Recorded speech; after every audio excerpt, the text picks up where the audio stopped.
Joe Biden's place says the Democratic frontrunner is in doubt for the first time in an Iowa poll.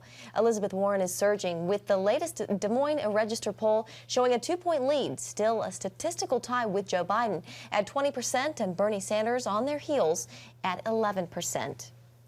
And joining us now is Caitlin Conant, CBS political director, and David Brody, CBN's chief political analyst. Caitlin, to you first. Elizabeth Warren. That's my announcement today. There we go, breaking news.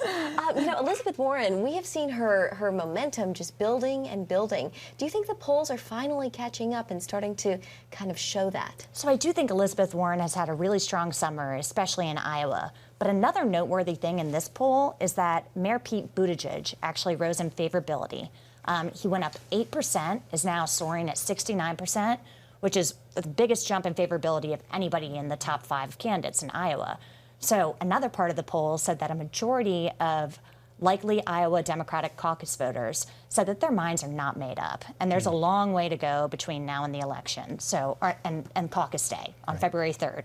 So when you have someone like Mayor Pete, who has strong fundraising, has 100 staff in Iowa, has 20 field offices, had the best reception over the weekend at the Polk County Steak Fry, where all the candidates were winning for the hearts and minds of Iowa Democratic voters, there's some room for other people to have a jump too, not just Warren. And there's really good news for Elizabeth Warren in this poll. I mean, and it's not just this poll, but there are quite a few other polls that show this. But she has upticked from 39% of Democrats who think that she can beat President Trump. It's now at 55%. That is very good for Elizabeth Warren. Also, Pete Buttigieg, you had mentioned, Buttigieg and Kamala Harris, they're second. The folks that support Harris and Buttigieg, the second choice for both of those candidates is Elizabeth Warren.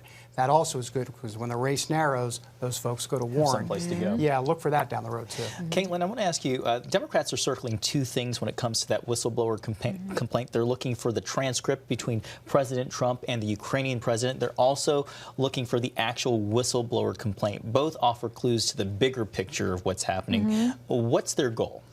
Well, that's up for them to decide and figure out. But what I know is that all of these are paving the way for potential impeachment proceedings. And that is something that Democrats, including Speaker Pelosi, and Democrats who won in red districts that Trump won, they took those districts back in the midterms, they really didn't want to be talking about. So I think any movement on impeachment is going to really depend on where those House members stand. Yeah, and I think it's also going to depend on what was said in that phone call, if we ever find out.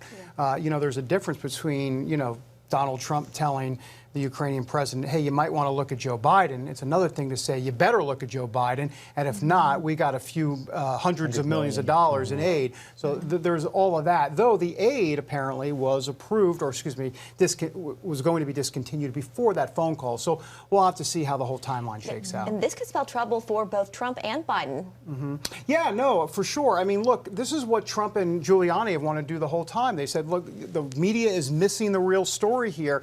And the question is, was it a bribe? When I say was it a bribe, did Joe Biden actually bribe the Ukrainian government when it came to all of this, basically saying, you better fire the prosecutor, and if you don't, you're not getting billions of dollars in aid. I mean, that's what their whole main contention of this is. But a lot of folks have debunked that. Having said that, Giuliani says, wait, we're going to know more details soon.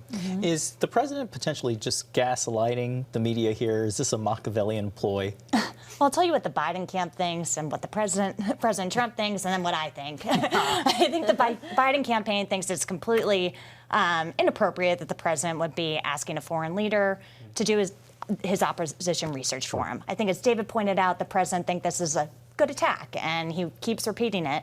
What I think is that it's actually good for the Biden campaign, because since day one, he wanted to bypass the primary and wanted this to be a battle between him and President Trump. And now what do we have? We watched the TV the past few days. We're talking about it, and he's avoiding answering questions about Elizabeth Warren rising in the polls, and instead gets to attack President Trump. And they put out 3 fundraising emails on it in the past couple days. And my 5-second take is that I'm done psychoanalyzing this president. Yeah, there you go. We'll have to leave it there. Thank you both for being with us. Thank you for having me.